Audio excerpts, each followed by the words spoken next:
பொருள் ஈட்டுவதற்காக மதுரை நகருக்கு கண்ணகியுடன் வருகிறான் கோவலன். அங்கு அவன் செய்யாத குற்றத்துக்காக மரண தண்டனை பெறுகிறான். ஆராயாமல் தீர்ப்பு அளித்ததாக அரசன் மீது குற்றம் சாட்டும் கண்ணகி தனது காற்சிலம்பை கொண்டு தன் கணவன் கல்வன் அல்லன் என்பதை உணர்த்துகிறார். அரசருக்கும் கண்ணகிக்கும் நடக்கும் உரையாடலை இங்கு நாடகமாக அமைந்துள்ளது.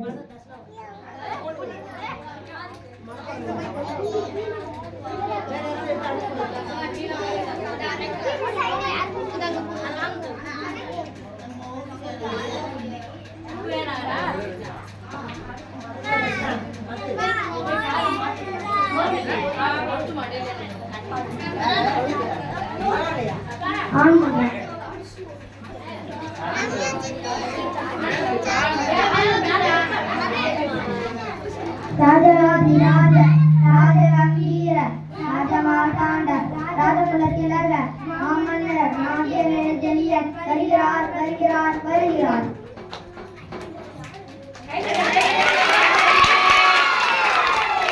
அரசர் அரியணையில் அமர்கிறார்.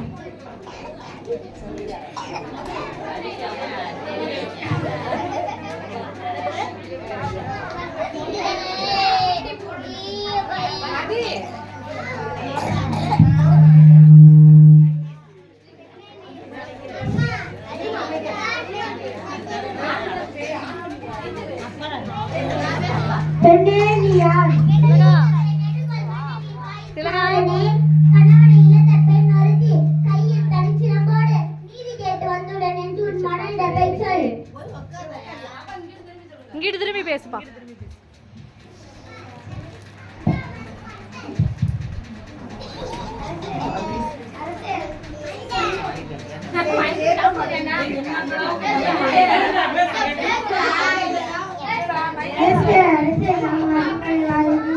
அழுத கண்களோடும் தலைவை கோலத்தோடும் ஒரு பெண் வந்திருக்கிறாள். அந்த பெண்ணிற்கு என்ன துயரமோ தெரியவில்லையே, கேட்டாயா? கேட்டேன் மன்னவா, அதை பற்றி உங்களிடம் நான் கூற வேண்டும் என்று அவள் உங்களிடம் நீதி கேட்பதற்காக தெரிகிறது. சரி, அந்த பெண்ணை இல்லை அனுப்பு.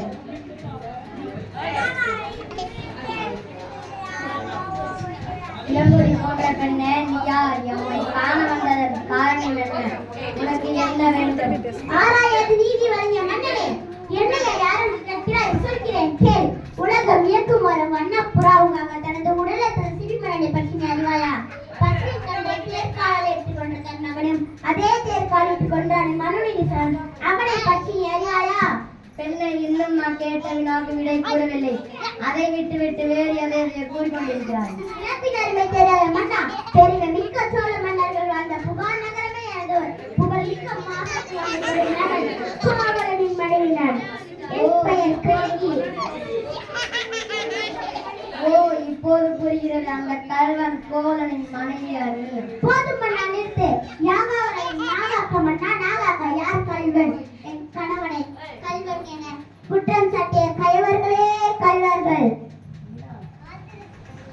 ஆத்திரத்தில் உன் அறிவு கண்ணை மூடிவிடாதே கண்ணகி. கையும் களவுமாக பிடிபட்டார் உன் கணவன். பெண்ணை போதும் இருந்து கல்வனை கொள்வது கொடுங்கோல் என்று அங்கு ஏற்படுவதை அறிவார்களே, உனக்கு தெரியாதா என்ன? ஒரு மண்டபத்தில் விசாரிக்க வேண்டிய வழக்கு கோயில் மண்டபத்தில் முடியாது. சிந்தியுங்கள் நன்றாக. ஒரு மண்டபத்தில் விசாரிக்க வேண்டிய வழக்கு கோவில் மண்டபத்தில் முடிவானது. சிந்தியுங்கள் நன்றாக சிந்தியுங்கள். இதற்கு பேரா நீதி, இதற்கு பேரா நேர்மை, இதற்கு பேரா அரசு, இதற்கு பேரா அறி காக்கும் மன்னர். உன் கணவன் கையில் இருந்தது கோபுரம். அது கோபுர தேவியின் சிலம்பல்ல, அது கோவலனின் மனைவி கண்ணையானை என்னுடைய சிலம்பு. அதை என்னால் நம்ப முடியாது. நீயா நம்புவதற்கு உன்னையார் நம்ப சொன்னார்கள். வழக்கை கொடுத்தவன் நான், குற்றவாளி நீ. என்ன? நான் குற்றவாளி? ஆமாம், நீதான் குற்றவாளி. ஆகையால் தீர்ப்பு அளிக்கும் உரிமை உன் கையில் கிடையாது.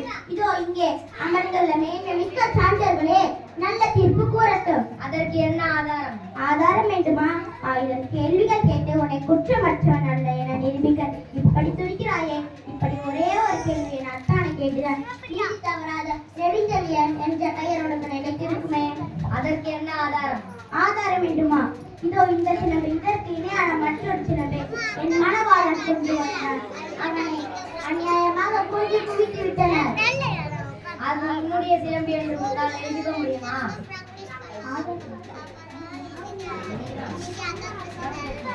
ஆதாரம் வேண்டுமா? 1000 கேள்விகள் கேட்டு உன்னை 1000 கேள்விகள் கேட்டு உன்னை குற்றமற்றவன் அல்ல என நீ இருக்கிறாயே. இப்படி ஒரே ஒரு கேள்வியின் அத்தானை கேட்டிருந்தால் நீதி தவறாத நெடுவல் மன்னனே என்ற பெயருக்கு நினைத்திருக்கிறேன். அப்படியா? எங்கே பார்க்கலாம்? சிலம்பை கொடுங்கள்.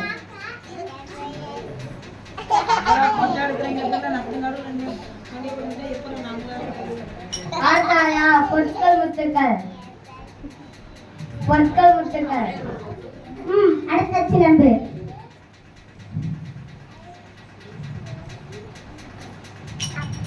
மாணிக்க பாருங்களா? மாணிக்க பரல்கள் அல்ல, தர்மத்தின் கண்கள் வடிக்கும் இரத்த துளிகள் மன்னா, இரத்த துளிகள். பாண்டிய மன்னா, இன்னும் சந்தேகங்கள். மற்றொரு சிலம்பு. அமைச்சர்களே, அறம் தொடரும் சான்றோர்களே, தலை தொங்கிவிட்டதா?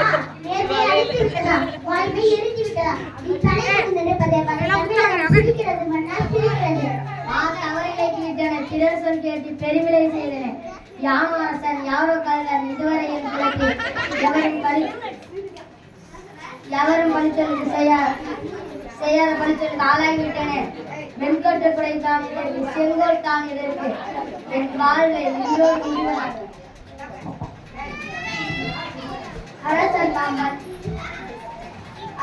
தாம் வழங்கிய தவறான தீர்ப்பால் அஞ்சி அரியணை இழந்தார். தரை மீது இழந்து படுகிறார்.